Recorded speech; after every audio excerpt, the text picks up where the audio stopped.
Brooklyn's historic The Black Lady Theater is now taking bookings. Host your next birthday party, concert, networking event, baby or bridal shower, wedding, art show, gala, corporate event, live stage play, audition, and so much more. At the one and only The Black Lady Theater. Mention code GODCAST for 15% off your rental fee. Code good for the first time customers only. Valid for a limited time. Call 718-771-0900 to book your event today. Peace. Today is Friday, December 20th. Making today's math. Wisdom cipher, all being born of wisdom. That's right. Take your wise words and your wise ways and actions into all ciphers that you enter, thus creating more wisdom. Peace.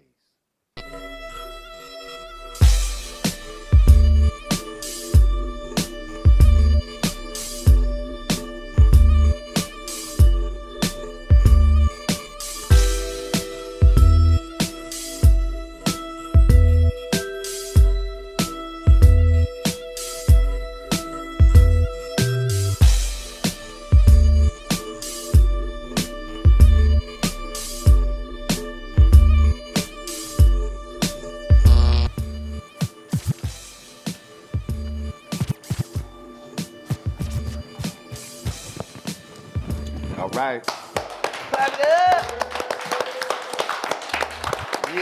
Yeah. Welcome back to Yanadameen Godcast. I'm Lord Jamar. I'm Digga. We got fact checker Rage in the house. Present. And sitting to my right, special guest host in the house, Real my Gully man TV. Jamil from the Real Gully TV up in the house. Clap it up. Keeping it gully as usual. Matter of fact, tell people where they can get in contact with you at. You can follow me on Instagram at The Real Gully TV. I'm on Twitter at Gully TV1, and of course my channel. I just crossed over to 100,000 subscribers. Woo! Gully Get it. TV. Woo! That's what's up. Word. Congratulations. How long you had your YouTube channel? This is my second one. I had one right off of the MySpace era. That's how I actually found YouTube. In order to put a video on MySpace back in the day, you had to put it on YouTube first. Yeah, so that's how I found YouTube. Before YouTube, it was about MySpace. MySpace. Yeah, I remember MySpace. That was the So everything, you had it all right there. And customize your page and all that. free customization, you know what I mean? It was all on MySpace. I was but hacking a lot of MySpace passwords. The kids, the baby daddy, yeah, I became a master of that shit. But I got on YouTube because of MySpace. I didn't really know what I was doing. I was copyright violating left and right. And I ruined the channel, but I was getting big on this channel, and what happened was, once you start getting big on YouTube, they got companies that want to partner with you, give you some money and shit. And they started approaching me about my channel because I was getting big, but they didn't know that my shit was all copyright. It was all fucked up with the copyrights. So once I found out that the channel was already basically disabled because of all of the copyright violations, I got the copyright violations by, when we was making the DVDs, if somebody was talking, we would put a beat up under it and let a track play. And the track might have belonged to 50 Cent. So you get a copyright violation once you put it on YouTube. Right. So I found out about the copyright violations and shit. So this channel that I was on, which was called Gully TV Live, it was destroyed already. And that was in 2014. This company wanted to do some business with me. They was like, man, you basically should just start all over and shit. So I started all over. And I thought I was gonna still be able to do business with them. They was like, nah, you gotta get that 10,000 subscribers back. Then we'll fuck with you. Oh shit. And yeah, that's kind of like the prerequisite for those partnerships. You gotta have around like 10,000 before they start approaching you. And talk about MCNs, like multi-channel network. yeah, broadband. It's like 6 or 7 of them. Some of them actually pay good, some of them don't. But it was working out. I was meeting. I ended up doing a partnership with somebody called Broadband, and they was coaching me on how to build a channel. And it was them that told me that they told me basically the videos that pay money is when you know, the static, the problems. That's what they told me. Right. White people was telling me this shit. Of course. The videos that make all the money is when y'all be arguing and shit. Straight up. Controversy. Controversy, yeah, that's what they were saying, man. Like, so I'm like, okay. And what they would do was. Well, that's ironic because we're gonna talk about what we just some found news out. we just got. Right. But go ahead. Yeah. So I started out, you know, I would ask my whoever I was interviewing, I would ask them something that was shocking. You know what I'm saying? Like, had some shock value. Because that's what those are the videos that people, when they get online, they hit those first. And the people who gave me the partnership, Broadband TV, they told me that.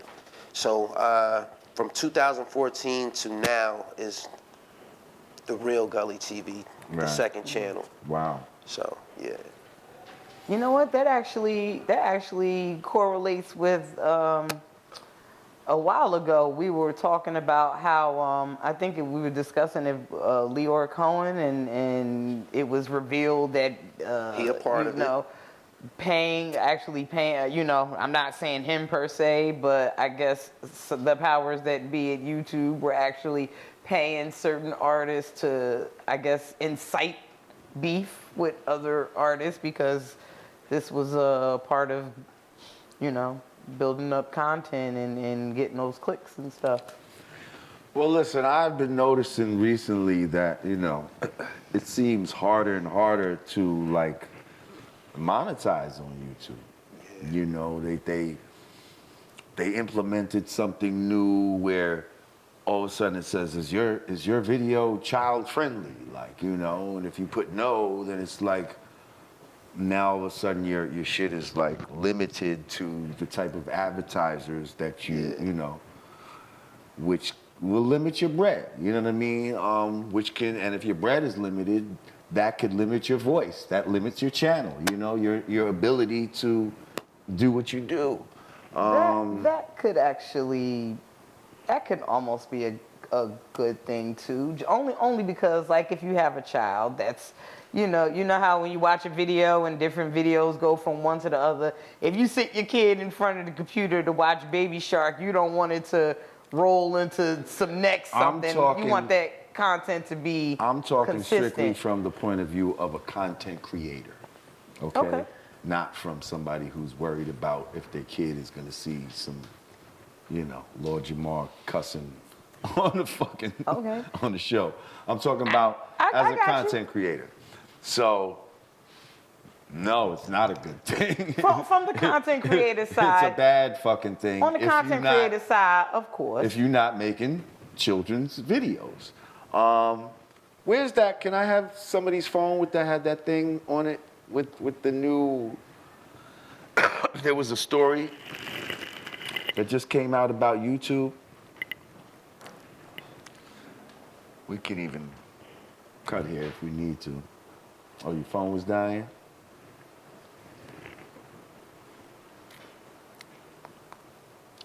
T-shirt, Digga Shark. Thank you, Sid. Oh man, I like that fucking sweatshirt you got on there. That's Sid, ladies and gentlemen. If the Yanadameen Godcast gets shut down, look out for Auntie Shark. Go get that, hoodg.com. So, a post just came out on the Shade Room. It says YouTube officially bans all racist, sexist, and hate speech videos. Now, please understand, this could fall, a lot of things can fall under this. So as a content creator, I think a lot of people need to, you know, listen up, and this could affect you. It says, throughout the years, YouTube has been heavily criticized for not doing enough to get rid of content that is racist, sexist, and promotes any form of hate speech. Well, apparently the company has been listening because an official ban of this type of content is now in place.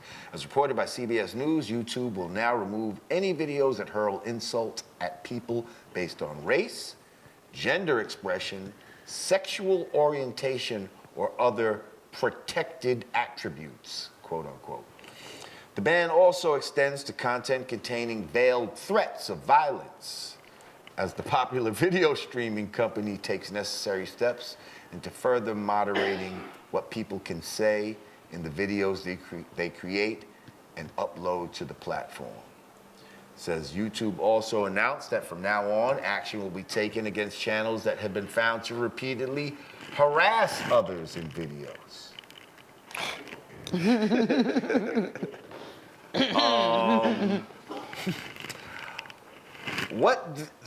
What this will do is effectively demonetize the channel by turning off any ad revenue those videos would normally generate for their creators.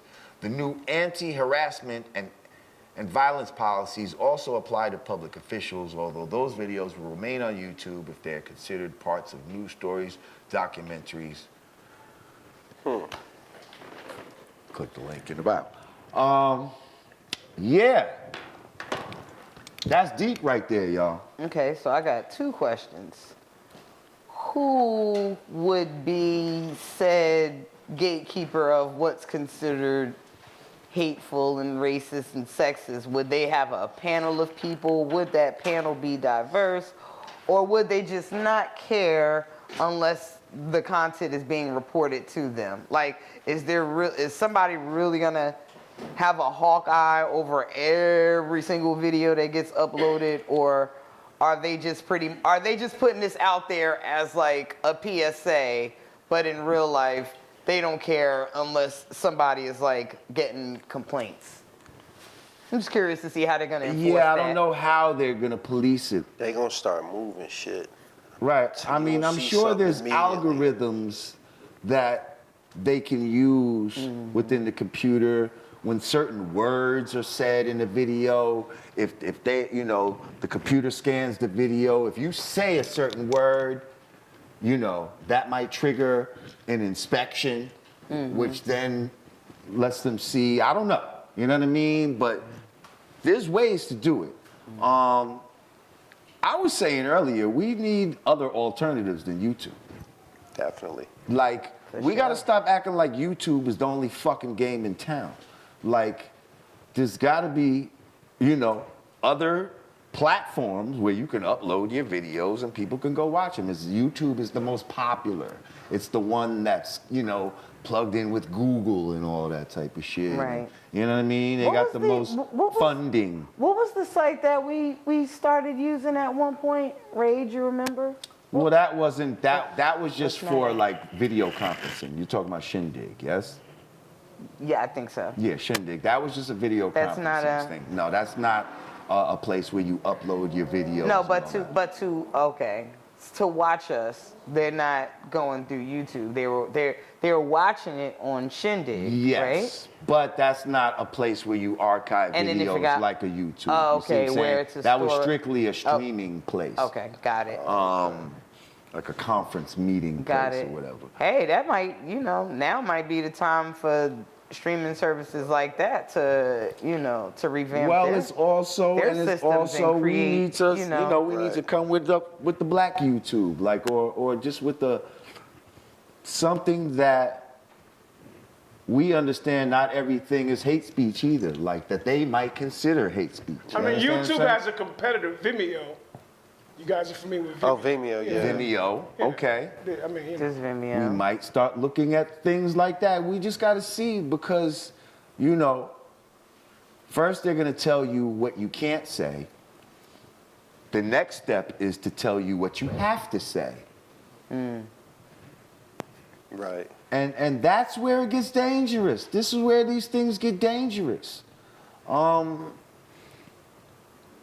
That's a constant in history, by the way, Jamar, to your point. Absolutely. That's absolutely how, empires went down. Every time. There's, without exception. Yeah, first of all, you can't say this, and you know what? Now we need it to have this percentage of promotion of this, So now I need you to have, like, transvestites reading books to children, for at least 5 minutes, every episode. Or we're gonna demonetize you. You laughing, that's plausible. Like, come on. They're implementing shit like that in the school system right now. Yeah, right now, yeah. So, let's not laugh. So people, they're on their demonetization shit. So, if you really want to see content, it's gonna be up to you now to directly fund the content that you want to see. That's because this ad revenue, which was not a lot really, but what little was coming, that's getting ready to shrink up, I believe. It like is. for a lot of people. So if you really want to support this show, go to cash.me/$Yanadameen, patreon.com/Yanadameen, or Yanadameen.com/support. Like, this shit is real. Damn, so what would that do for a site like WorldStar? Followers. We got like 83,000 followers. If all of those subscribers just gave $1, we'd be good money. You could give $1. If all of them did that once a month or even once a year, would be good. Yeah, we'd be straight. We'd be straight. $1. But y'all all got to do it. They all would have to do it. And now the odds of everybody doing it, 10%? Like, come on. Like, seriously, like, we got to get this shit popping because these motherfuckers are on a mission to control people's voices. What'd you say, Digga? You like, oh, well, I guess I'm going to do Auntie Shark. Auntie Shark. Auntie Shark. Hey. Because you're either gonna comply with whatever they're asking you to do, or you're not going to. You know what I mean? Mm-hmm. And at some point, they're gonna ask you. Compliance is gonna be something that might violate your morals, or your codes of ethics. You know what I mean? Your personal codes of ethics, and you at some point you gotta say, is it worth it? Like, and I'm always down for the do for self motto, so we got to start doing for self. Let's look into this, people. Tyler Perry. I don't know who we got to talk to. Byron Allen. But Byron Allen. We need our own YouTube where we can be a little more free with our speech and not be accused, Speaking of being free, Lizzo set the blogospheres ablaze. Wow. You went there, huh? Did you see it? I saw it.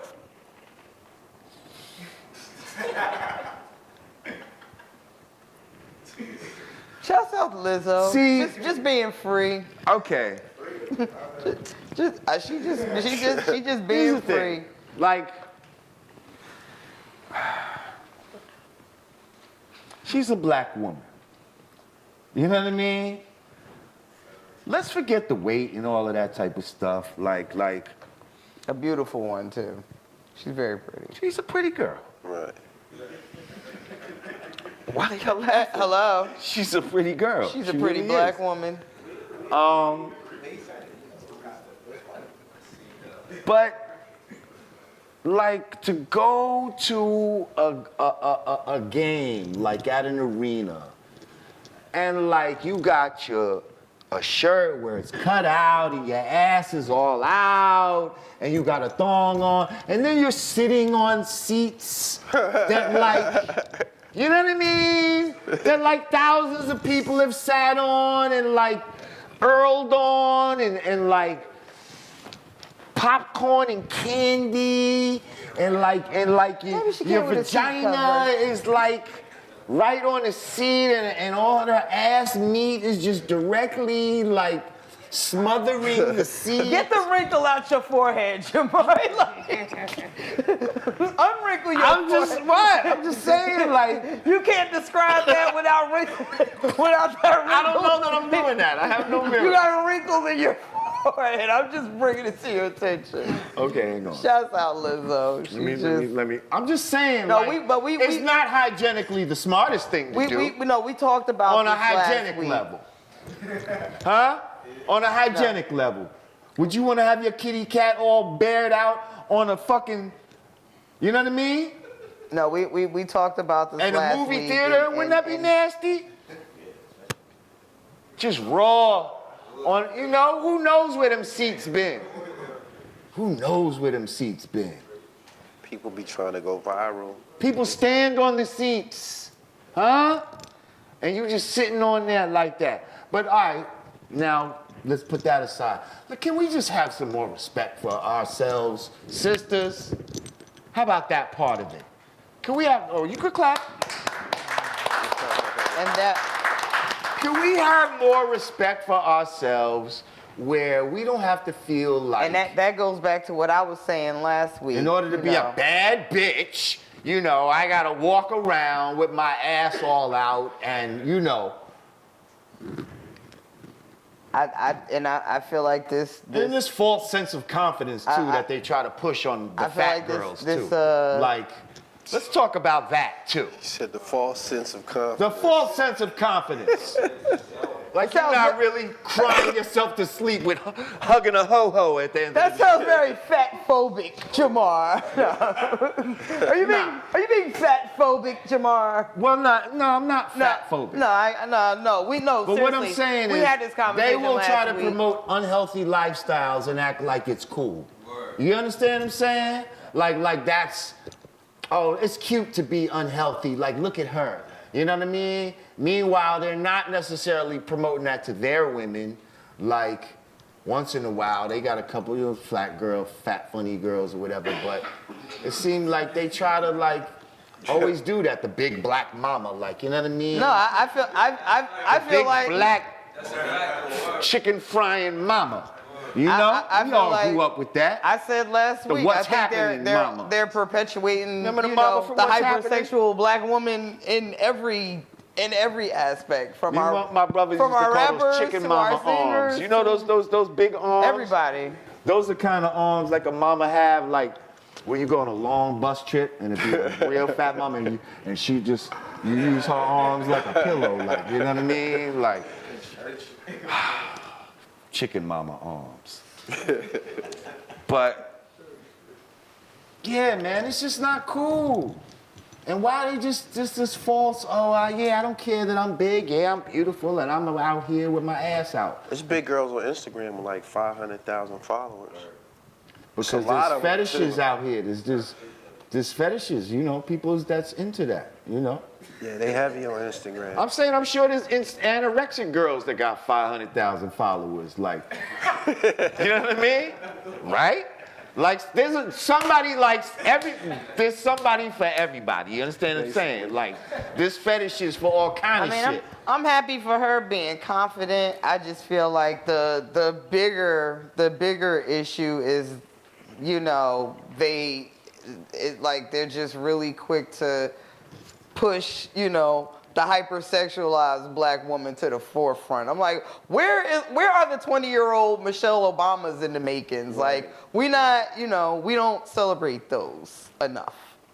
And it was just like other people, other races, and even black people, you know, in other countries from other places looking at us like, it just looked like this all American, black, African American women do. Black women in America, all we do is twerk. All we do is twerk. Yeah. We just some twerking machines. Like, we're like that's our forte. We don't do shit else. We don't. Huh? You said in the marching. You said look good in the marching bands. But it's only one artist, Beyonce, that I saw actually, you know, put a marching band on the main stage and you know, and classy it out. Or I mean, aside from How much time we got? 3 minutes? Ah, damn, I wanted to get to that list real quick. Oh, Book on the streets. Think we got time? Sure. Think that's enough time? 3 minutes? Sure. But shouts out to the marching bands and all the Okay, I don't even know how we got that marching band. You talking about Lizzo's ass is like a marching band? No, I don't know. I'm confused. But anyway. So,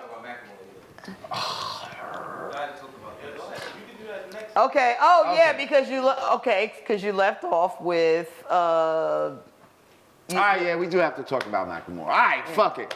So, what was it? Billboard? Who picked it? Billboard picked Macklemore's Thrift Shop as the #1 hip hop song of the decade. And half the black people said, "What the fuck is Thrift Shop?"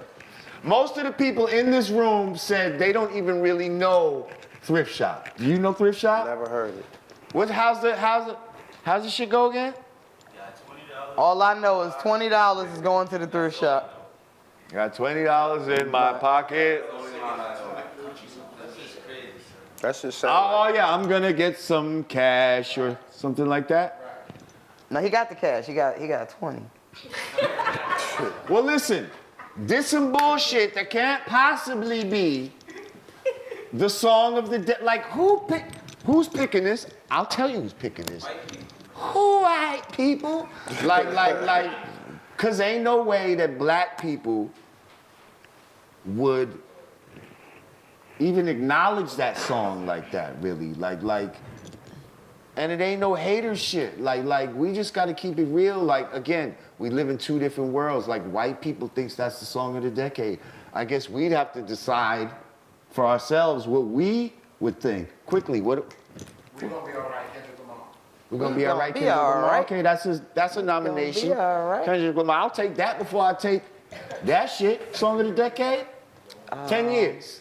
I like we gonna be all right. I was thinking the Kendrick song too. I don't know, it might be something from I was Drake. thinking Black of the Berry, but that might be They got a lot of fucking songs. that might be a little too Doesn't matter. We're hard. not talking about that. We're talking started about from the song, bottom, now we here. Not whether he wrote it or not. started from the bottom, now the whole That's a thing good one. fucking here. You Started see? from the bottom, now we here. That could be the song of the decade. It could. That's a good one. That could That's be a a song good of the one. I decade. said it could be from something from Drake. You Yeah. said no, he don't write it. I said that don't matter.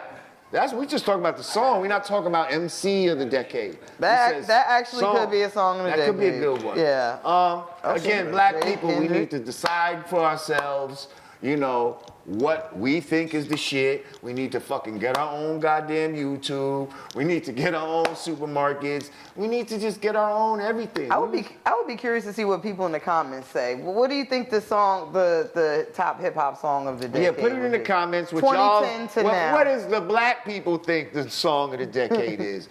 I definitely would be curious to hear that. Shit, we only got a minute left. Listen, we appreciate Jamil from Gully TV. Clap it up one more time. Thanks for having me. Thank you for coming. We're gonna put your information up one more time. Rage, thank you. Thank Once you. again. Team Yanadameen, we appreciate y'all. And once again, for the Yanadameen Godcast, I'm Lord Jamar. I'm Digga Digga. Peace.